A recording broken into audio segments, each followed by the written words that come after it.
Assalamu alaikum wa rahmatullahi wa barakatuh. May the peace and blessings of the Almighty be upon one and all. Today we will be discussing a very important topic connected to the tongue.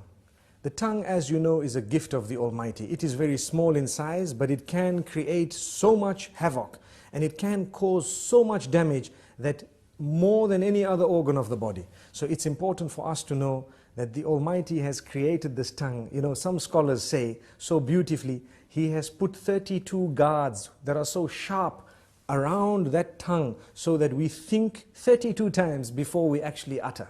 And it's amazing how the tongue is so small, it moves 1,001 times in a minute up and down, and yet it does not get cut by these sharp knives around. This is the gift of the Almighty. So consider it a gift. Use it as a gift. And the reason we say this is to concentrate more on a specific department of the use of the tongue, and that is when it comes to those we mix with, beginning or starting with our wives, our husbands, our family members, our relatives, and then those we interact with, our friends and so on. What we should know is that the tongue has several different uses. One of them is to taste food, one of them is to speak, and there are so many other uses of the tongue that are there. Some we may know, some we may not know. It's amazing. However, remember, your respect as an individual is very closely connected to how you use the tongue. This is why the Messenger Muhammad, peace be upon him, says, every morning all the organs of the body call out to the tongue and say, fear the Almighty regarding all of us. It is through you that we are known, so be careful what you say. Amazing.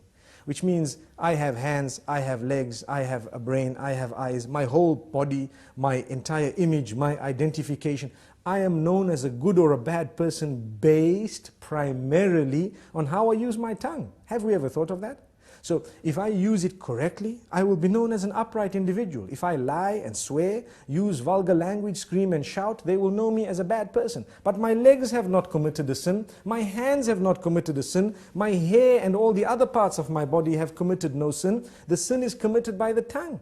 And the tongue, yes, closely connected to the brain and all that, yes, correct. But ultimately it was the one used to relay what was within. This is why if you're not sure, don't speak.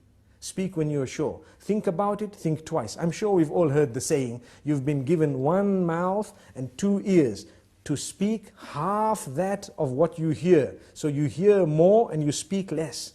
Sadly, a lot of us love to speak. And we just want to say anything and everything, no matter how it sounds. Not realizing, did you know, it is an act of worship to think before you speak.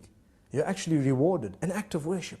The Almighty becomes pleased with us when we think before we speak. And not just think, but think of how many different ways there are for me to portray or to say what I have in my heart, to convey that message. If I've got 5 different ways of wording it, I need to select the best, most effective, most beautiful manner, and then I will speak.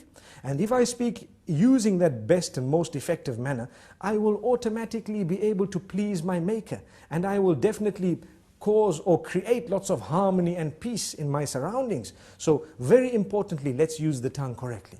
Number 1. Number 2 is not only the selection of words, the tone as well. Very closely connected to that. Some people scream and yell, they shout. Shouting will reduce your respect. The more you yell, the less people respect you. The next time you say something, nobody will want to listen to you because you're used to screaming. And this is the whole reason that we say, speak with a tone that is audible, but a respectable term, meaning respectful tone. You will find, and I'm sure we've all seen this, when someone has a habit of speaking with a calm tone and always relaxed, you will notice immediately that the minute they open their mouths, everyone is silent and listening. Whereas when you have another who's always yelling and screaming, everybody's yelling and screaming with them, no one knows whether they are serious or not serious. And imagine if you hear a person yell or scream who has never ever done that in his or her life.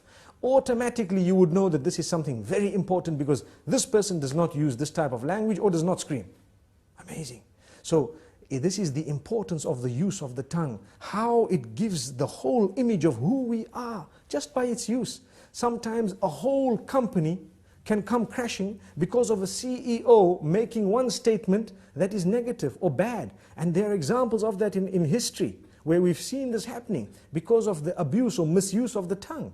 The same way, a man who has always been respected can lose all his integrity within a split statement because of how bad it was and how evil it was. So we need to be careful.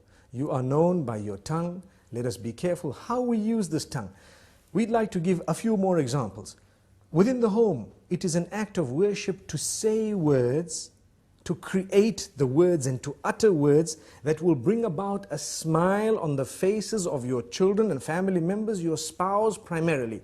Did you know that it is actually an act of worship to come home and utter words of goodness, sweet words, beautiful words, make people feel appreciated, make them feel wanted, make them feel the bond? And it is the tongue that makes us really connect to one another. And this is why we say it is an act of worship. So many people do not realize it's a charity to say a good word.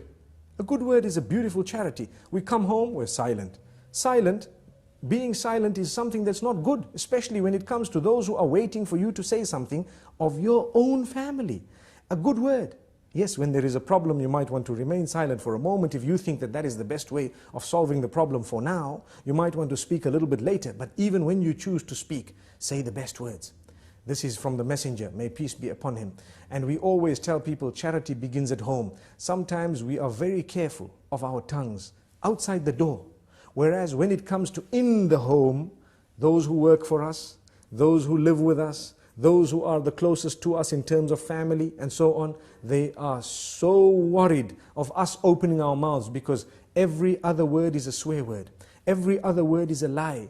Every other word is a word which is derogatory, defaming, which is disrespectful, which causes hurt and harm. Why should we do that?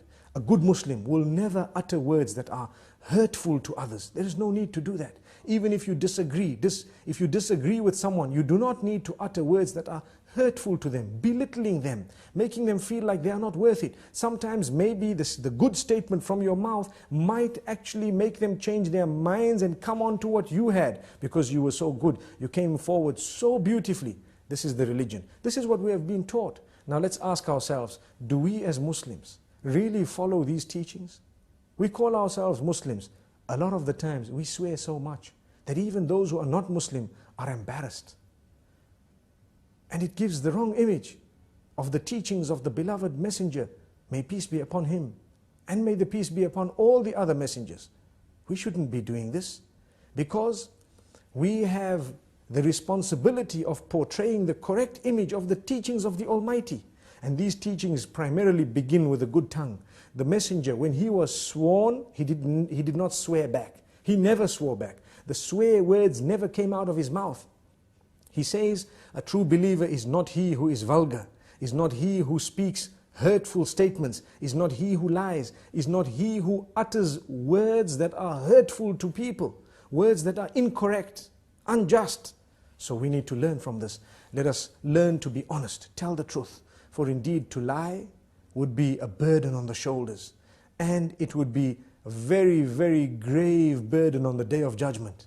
We should not be lying. We should not be hurting people's feelings. I hope I've said a little bit to motivate people to use their tongues in a better way, starting with myself and then everyone else. Remember, choose the best words, choose the best expressions, for indeed to do that is a great act of worship. Until we meet again, Assalamu alaikum wa rahmatullahi wa barakatuh.